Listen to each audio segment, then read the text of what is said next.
రాత్రి మా ప్రియులు దయాకర్ గారు, సులోచన దంపతులతో మీరు ఏదైతే మాట్లాడినా ఉన్నారో, ఈ కుటుంబాలతో ఏదైతే మాట్లాడినా ఉన్నారో, అయ్యా నీ ఆత్మ ప్రేరేపణ బట్టి మీరు ఇచ్చిన ఈ మాటలు నీ బిడ్డలకు ప్రకటిస్తూ ఉండగా నీవే మాట్లాడుమని, ఈ రాత్రి గృహములో మీరున్నారు, మీ సన్నిధి ఉంది, మేమెల్లు ప్రతి చోటను నీ సన్నిధి మా వెంట వస్తుంది, నా సన్నిధి నీకు తోడై ఉండునుగాక అన్నావు కనుక ప్రభువా, నీ సన్నిధి ఇక్కడ ఉన్నది కనుక నీ సన్నిధిలో ఉన్న లేఖనాన్ని మేము ధ్యానిస్తూ ఉండగా మీరే మహిమ పొందుకోమని యేసు నామమున ప్రార్థించి అడిగి వేడుకుంటున్నాం తండ్రి, ఆమేన్. ప్రియులారా, దేవుడు ఒక దినమున ప్రవక్త అయిన యిర్మీయాకు ఒక దర్శనాన్ని ఇస్తూ ఉన్నాడు.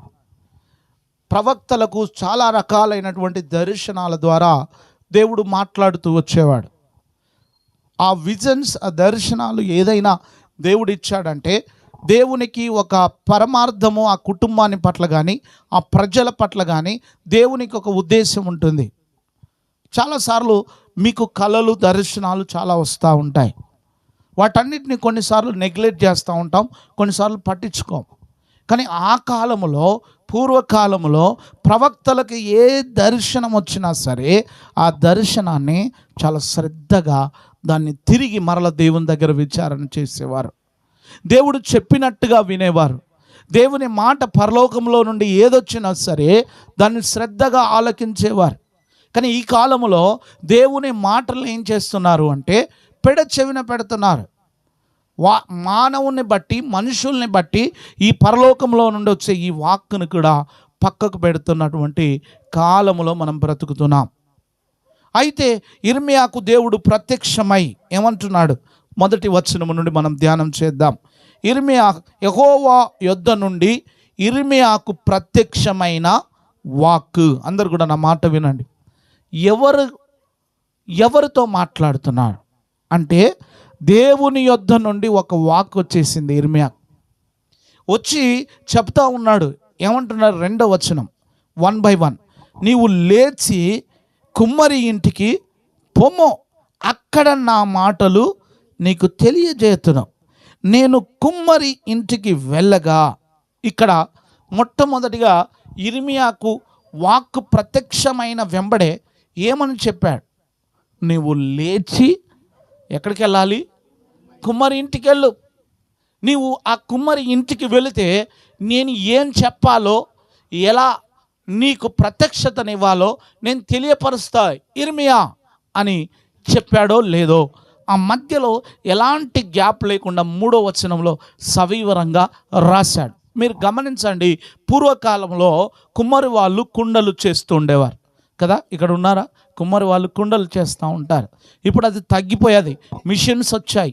కుండలు కూడా ఒక మిషన్తోనే తయారవుతున్నాయి. నేను చూశాను, చాలా ఆశ్చర్యం వేస్తూ ఉంది. కానీ ఆ కాలంలో ఏం చేసేవారంటే కుమ్మరి వాళ్ళు ఒక మట్టిని తీసుకొని ఆ మట్టితో వారికి ఇష్టమైనటువంటి యుక్తమైనటువంటి ఒక పాత్రను చేసేవారు. అది దేవుడు తన ప్రవక్తలకు ఒక విషయాన్ని చెప్పడానికి చాలా చక్కగా, యిర్మీయా నువ్వు కుమ్మరి వాని ఇంటికి వెళ్ళు, నేను నీకు ఒక విషయాన్ని చెప్తాను. అప్పుడు 3వ వచనం చూడండి, ఏమన్నాడు? నేను కుమ్మరి ఇంటికి వెళ్ళగా వాడు తన సారె మీద పని చేయుచుండెను. గమనించండి, వెళ్ళగానే ఏం కనబడ్డది?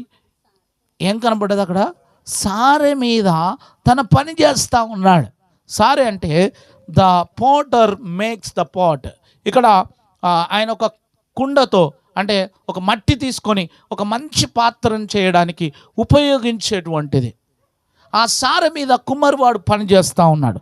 చదవండి, ఆ కుమ్మరివాడు పని చేస్తూ ఉండగా కుమ్మరి జిగట మట్టి చేయుచుండెను.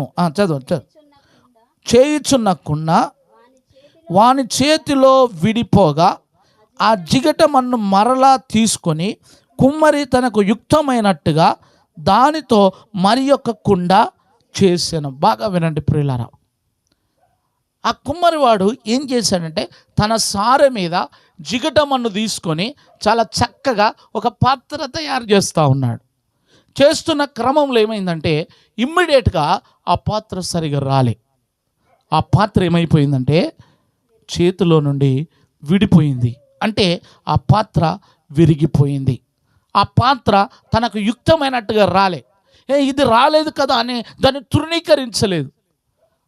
అది రాలేదు కదా అని ఆయన దాన్ని తృణీకరించి బయటికి విసిరేయలేదు, పారేయలేదు. మళ్ళీ ఏం చేశాడు తెలుసా? చూడండి, ఆయన చేతిలో నుండి విడిపోగా ఆ జిగటమన్ను మరలా తీసుకొని, గమనించండి, మరలా తీసుకొని ఏం చేశాడు? కుమ్మరి తనకు యుక్తమైనట్టుగా దానితో మరొక కొండ చేశాడు. కొన్నిసార్లు మన జీవితాల్లో చాలాసార్లు నేను ఆలోచన చేస్తున్నప్పుడు చాలాసార్లు అనిపిస్తూ ఉంటుంది, నేను ఈ తప్పు చేశాను, నేను ఈ పొరపాటు చేశాను, ఇక దేవుడు నన్ను బయట పారేస్తాడేమో, దేవుడికి నేను ఇష్టం లేదేమో, దేవుడు నా జీవితాన్ని ఇక పక్కకు పెట్టేస్తూ ఉంటారు అని మనం అనుకుంటూ మన ఆలోచనలు బట్టి, మన తలంపులను బట్టి వెళ్ళిపోతూ ఉంటాం. కానీ దేవుడు అలాంటి వాడు కాదు. కుమ్మరి దేవుడికి సూచన అయితే ఆ జిగట మట్టి ఎవరో కాదు, నీవు నేను. ఆ జిగట మట్టి అయిన మనల్ని దేవుడు తన చేతిలోకి తీసుకున్నాడు. దాని వివరణ ఇస్తాడు. చూడండి, అక్కడ 4-5 వచనం చూడండి. అంతటా యెహోవా వాక్కు నాకు ప్రత్యక్షమై ఇలాగు సెలవిచ్చెను, ఇశ్రాయేలు వారలారా, ఈ కుమ్మరి మంటికి చేసినట్లు నేను మీకు చేయలేనా? ఇదే యెహోవా వాక్కు. కుమ్మరి జిగటమన్ను కుమ్మరి చేతిలో ఉన్నట్టుగా ఇశ్రాయేలు వారలారా, మీరు నా చేతిలో ఉన్నారు. ఈ రాత్రి ఇదే వాగ్దానం ఈ మొదటి కూడికకు వచ్చిన ప్రతి ఒక్కరికి చెప్తున్నాను. ఈ మొదటి కూడికలలో పాల్గొన్న ప్రతి ఒక్కరికి, ఈ కుటుంబ సభ్యులకు, యవనస్తులైన పిల్లలకు, పెద్దలకు, ప్రతి ఒక్కరికి దేవుడిస్తున్న మాట, ఒక భరోసా ఇస్తున్నాడు. ఏంటో తెలుసా? మీరు నా చేతిలో ఉన్నారు. ఎవరి చేతిలో ఉన్నామంట? మనం దేవుని చేతిలో ఉన్నాం. 12 నెలలు కూడా మనం ఒక మాట ఎత్తి పట్టి ప్రార్థన చేయాలి, ప్రభువా నేను నీ చేతిలో ఉన్నాను. ఆయన అంటున్నాడు, ఈ ఇశ్రాయేలు వారలారా, మీరు ఎందుకు నిరాశ చెందుతున్నారు? మీరు ఎందుకు అధైర్యపడుతున్నారు? ఎందుకు మీరు అనుకుంటున్నారా నేను మీ చెయ్యి విడిచానని? కాదు, మీరు నా చేతిలో ఉన్నారు. పరిస్థితులు మనల్ని ఏం చేస్తాయంటే కొన్నిసార్లు అసలు దేవుడు నన్ను చెయ్యి విడిచిపెట్టాడు అనిపిస్తూ ఉంటాయి. రాత్రి జరిగిన ఒక సంఘటన చెప్తాను. మా బాబు డ్రైవింగ్ చేస్తున్నారు. రాత్రి ఒక భయంకరమైన సంఘటన జరిగింది. అదేంటో తెలుసా? మేము జనగాం రీచ్ అయ్యాం. రీచ్ అయిన తర్వాత మా పెద్ద బాబు బర్త్డే, ఆ బర్త్డే కోసమని డైరెక్ట్ ఇంటికి వెళ్ళకుండా కేక్ తేవడానికి జనగాం వెళ్ళాం. సరిగ్గా ఫ్లైఓవర్ ఎక్కాం. ఒక యవనస్తుడు భయంకరమైన ర్యాష్ డ్రైవింగ్తో, ఎంత భయంకరంగా అంటే అసలు స్ట్రేట్ ఫార్వర్డ్ మా అబ్బాయికి కారుకి ఎదురుగా వచ్చాడు. మా అబ్బాయి, మా పాస్టమ్మ దైవానికి స్తోత్రం స్తోత్రం గట్టిగా చేసేది. అద్భుతం ఏంటంటే మా అబ్బాయి ఆ బైక్ను తప్పించేస్తాడు, లేకపోతే మా కారు వెళ్ళి కింద పడిపోయేది. అందరం చచ్చిపోయేవాళ్ళం, అందరం కారుతో సహా కింద పడిపోయేవాళ్ళం. ఎంత నాలెడ్జ్ ఇచ్చాడంటే ఆ టైంలో మేము ప్రార్థన చేస్తున్నాం. మా బాబు యొక్క హార్ట్ ఇలా స్పీడ్గా కొట్టుకోవడం స్టార్ట్ అయింది. డాడీ నాకు ఎప్పుడు ఇలా జరగలే. విజయవాడ, విశాఖపట్నం ఎక్కడెక్కడో ట్రావెల్ చేశాం. నేను చెప్పాను అప్పుడు నా కుమారుడికి, నాన్న మనము ఆయన చేతిలో ఉన్నాం. దేవుని స్తోత్రం కలుగును గాక. మనం ఆయన చేతిలో ఉన్నాం. ఆయన అంటున్నాడు, మీరు నా చేతిలో ఉన్నారు. కొన్నిసార్లు పరిస్థితులు ఎలా వస్తాయంటే అందరూ నా చేయి విడిచిపెట్టారనిపిస్తుంది. మనం మనుషులను చూస్తేనే అలా అవుతుంది. మనుషుల వైపు చూస్తే చూడండి, ఒకసారి ఈ 17వ అధ్యాయంకి వద్దాం. ఇర్మియా గ్రంథం 17వ అధ్యాయము 17th chapter verse 5 చూడండి. అక్కడ ఏం రాశాడు? యెహోవా ఇలాగూ సెలవిచ్చుచున్నాడు, నరులను ఆశ్రయించి శరీరులను తనకు ఆధారముగా చేసుకొనుచు తన హృదయమును యెహోవా మీద నుండి తొలగించుకొనువాడు. మనము మనుషులను ఆశ్రయిస్తామా? కానీ అదే 6వ-7వ వచనంలో అంటాడు, యెహోవాను నమ్ముకొనువాడు ధన్యుడు, యెహోవా వానికి ఆశ్రయముగా నుండును. ఈ రాత్రి ప్రియులారా, ఆ కుమ్మరి ఏ విధంగానైతే ఆ పాత్రను తిరిగి మరలా తయారు చేశాడో, నీ పరిస్థితులు ఏదున్నా సరే నువ్వు ప్రతిరోజు చేయాల్సిన ప్రార్థన ఏంటి తెలుసా? ప్రభువా నేను నీ చేతిలో ఉన్నాను. నీకు ఇష్టం వచ్చినట్టుగా చెయ్యి. హల్లెలూయా. నీ జీవితం యొక్క స్టీరింగ్ ఆయనకు అప్పచెప్పు. చప్పట్లు కొడదాం. నీ స్టీరింగ్ ఆయనకు అప్పచెప్పు. నీ స్టీరింగ్ ఆయనకు అప్పచెప్పు. ప్రభువా టేక్ మీ. అక్కడ అన్నాడు చూడండి 7వ వచనం, 18వ అధ్యాయం 7వ వచనం, దాన్ని పెళ్ళగింతుననియు విరగొట్టేదననియు నశింపజేయదను ఏదో ఒక జనమును గూర్చి కానీ రాజ్యమును గూర్చి కానీ నేను చెప్పి ఉండగా, ఏ జనమును గూర్చి నేను చెప్పి తినో ఆ జనము చెడుతనము చేయుట మానిన ఎడల నేను వారికి చేయ ఉద్దేశించిన కీడును గూర్చి సంతాపపడుదును, మరియు కట్టెదననియు నాటెదననియు ఒక జనమును గూర్చి కానీ రాజ్యమును గూర్చి కానీ నేను చెప్పి ఉండగా, ఆ జనము నా మాట వినకుండా నా దృష్టికి కీడు చేసిన ఎడల దానికి చేయదలిచిన మేలును గూర్చి నేను సంతాపపడుదును. అందుకనే మనం ఏం చేయాలా? కీడు చేయాలా? కాదు. మనం పాపం చేయాలా? కాదు. మనం ఈ రాత్రి ఏం చేయాలో తెలుసా? ఈ కుటుంబం వారికైనా చెప్తున్నాను, దయాకర్ గారైనా సులోచన గారైనా వారి పిల్లలైనా సరే, ప్రతిరోజు మీరు చేయాల్సిన పని ఏంటో తెలుసా? ప్రభువా, నేను ఒక జిగట మట్టిగా ఈ భూమి మీద ఉన్నాను, జిగట మట్టిగా నేను బ్రతుకుతున్నాను. ఈ జిగట మట్టిలో నువ్వు పెట్టిన ఈ ఊపిరి ఉందే, ఈ ఊపిరిలో మేము బ్రతుకుతున్నాం. ఈ గృహములో అస్థిరమైన నివాసములో మేము బ్రతుకుతున్నాం. స్థిరం అనుకొని మనం అనుకుంటాం, కానీ ఇది అస్థిరమే. ఈ నివాసములో నేను బ్రతుకుతున్నాను. నన్ను ఎలా నడపాలో నేను నా కుటుంబాన్ని నీ చేతిలో పెడుతున్నాను. నా పరిస్థితులను నీ చేతిలో పెడుతున్నాను. కొన్నిసార్లు అధికంగా అప్పులు అయిపోయినప్పుడు మన మనసులో ఏం చేయాలో అర్థం కాదు, దుఃఖపడిపోతూ ఉంటాం. సహోదరుడు దయాకర్ గారు నాతో మాట్లాడుతున్నప్పుడు, ఇల్లు కట్టుటకు కానీ చాలా ఇబ్బందులు గుండా మేము వెళ్తున్నాం అయ్యగారు అన్నారు. రోజు నేను ప్రార్థిస్తున్నాను. ఎందుకో తెలుసా? ప్రభువా, ఈ కుమారుడు నీ చేతిలో ఉన్నాడు, నువ్వు విడిపించు, నువ్వు విడిపించు. ఎబ్బేజు ఏమని ప్రార్థన చేస్తాడు తెలుసా? ఎబ్బేజు ఒక ప్రార్థన చేస్తాడు. ఆయన పరిస్థితి, ఆయన ఎబ్బేజు పుట్టినప్పుడు తల్లి దుఃఖపడుతుంది, వేదన పడుతుంది. అందుకే ఆయనకు ఎబ్బేజు అని పేరు పెడుతుంది. ఎబ్బేజు అంటే అర్థం ఏంటో తెలుసా? వేదన పుత్రుడు. ఎబ్బేజు అనేటువంటి భక్తుడు ఏమని ప్రార్థన చేస్తాడు తెలుసా? ఒకసారి పాత నిబంధన గ్రంథంలోనే మనం చూస్తే ఎబ్బేజు ఏమని ప్రార్థన చేస్తాడంటే, మొదటి దినవృత్తాంతములు 4వ అధ్యాయములో చూద్దాం. 4వ అధ్యాయానికి వద్దాం. 4వ అధ్యాయం, మొదటి దినవృత్తాంతములు 4వ అధ్యాయము 9-10 వచనాలు మనం చదువుకుందాం. ఎబ్బేజు తన సహోదరులందరికంటే, అందరూ చూస్తున్నారా? మొదటి దినవృత్తాంతములు 4వ అధ్యాయము 9-10 వచనాలు మనం చదువుకుందాం.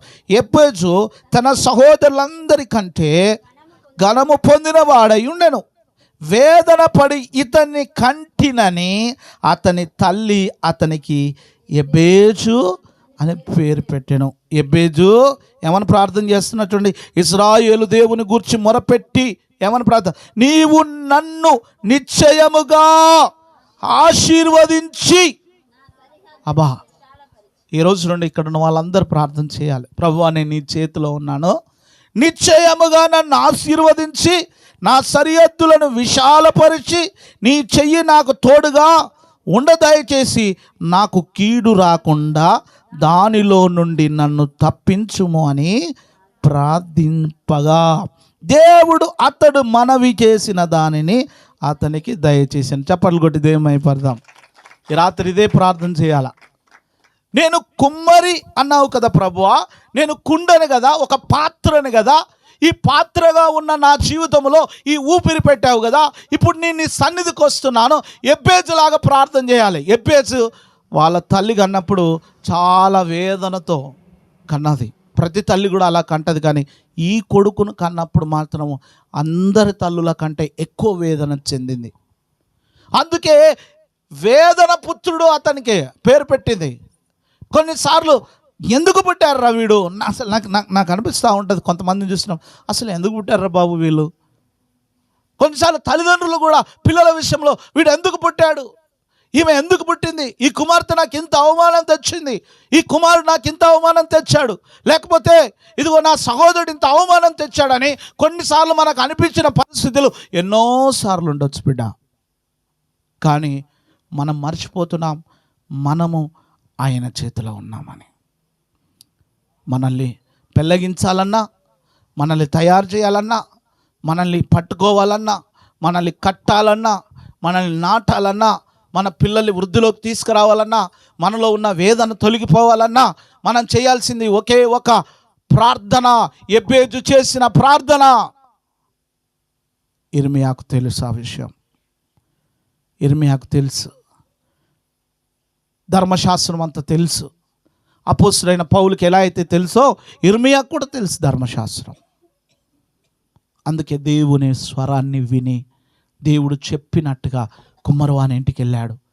ఆ పాత్ర ఏదైతే ఆ సార మీద కుమ్మరివాడు చేస్తున్నాడో దాన్ని చూశాడు. చూసావు కదా బిడ్డ, విడిచిపెట్టాడా పాత్రను? విడిచిపెట్టలే కదా. ప్రవక్త ఎందుకు ఏడుస్తున్నావు? ఇర్మియాకి ఏం పేరు తెలుసా?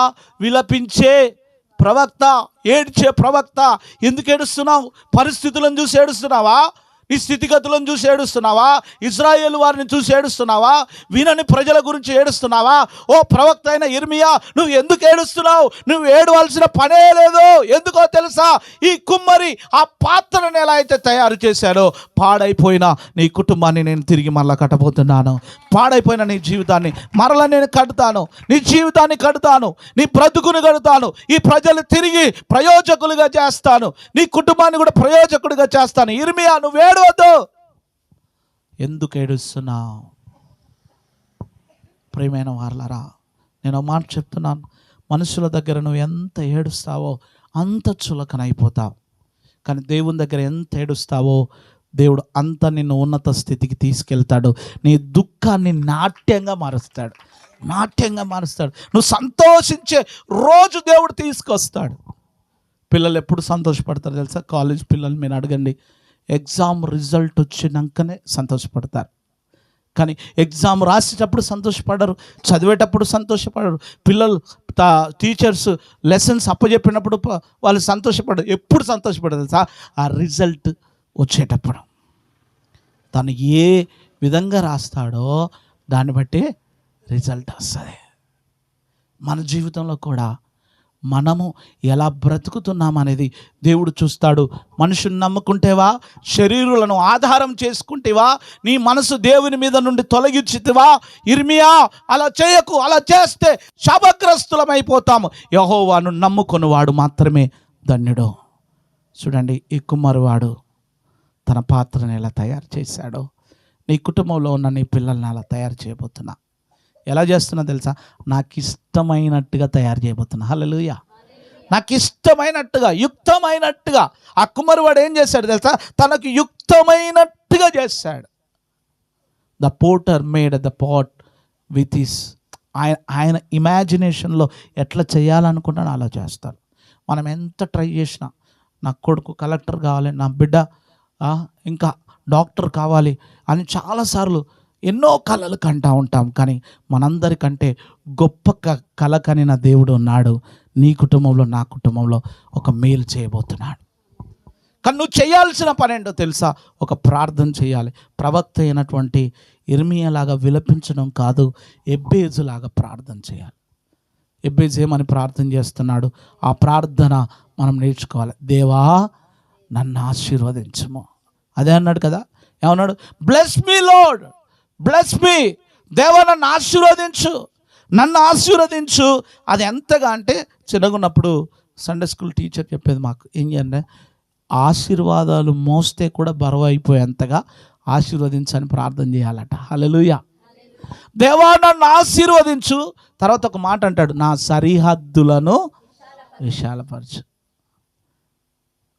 Lord, my territory should be abroad అయిపోవాలి. ఎట్లా అయిపోవాలి తెలుసా? నా సరిహద్దులన్నీ కూడా విశాలమైపోవాలి. నువ్వు దుఃఖిస్తే నీకు ఈ లోకంలో జవాబు రాదు బిడ్డ. నువ్వు ప్రార్థన చేయి. ఎబ్బేజు ప్రార్థన చేస్తున్నాడు. ఇదిగో దేవా, నన్ను ఆశీర్వదించుము, నా సరిహద్దులను విశాలపరచుము. తర్వాత ఏమన్నాడమ్మా? ఏమన్నాడు చూడు, తర్వాత ఏమన్నాడు, నా సరిహద్దులను విశాలపరిచి నీ చెయ్యి నాకు తోడుగా ఉంచు. దయాకర్ గారు, సులోచనమ్మ, మరి కుమారులు, కుమార్తె, ఈరోజు నుండి ప్రార్థన చేయండి తల్లి. దేవుడు మీ కుటుంబంలో మేలు చేయబోతున్నాడు. హల్లెలూయా. ఒక ఉన్నతమైన మేలు బిడ్డ. మళ్ళీ గృహకుడికి నువ్వే చెప్తావు, అయ్యా మాకు ఈ మేలు చేశాడు. నా వల్ల నేనేమన్నా చేయగలుగుతానంటే మనం ఏం చేయలేం. మనం ఒకటే, ప్రభువా నేను నీ చేతిలో ఉన్నాను, నీకు ఇష్టమైన పాత్రగా చెయ్యి, నీకు ఇష్టమైనటువంటి పాత్ర నువ్వు ఎట్లా చేస్తావో చెయ్యి ప్రభువా, నీకు ఇష్టమైనటువంటి పాత్రగా చెయ్యి, నీకు ఇష్టమైనటువంటి పాత్రగా చేసి నన్ను బలపరచు ప్రభువా.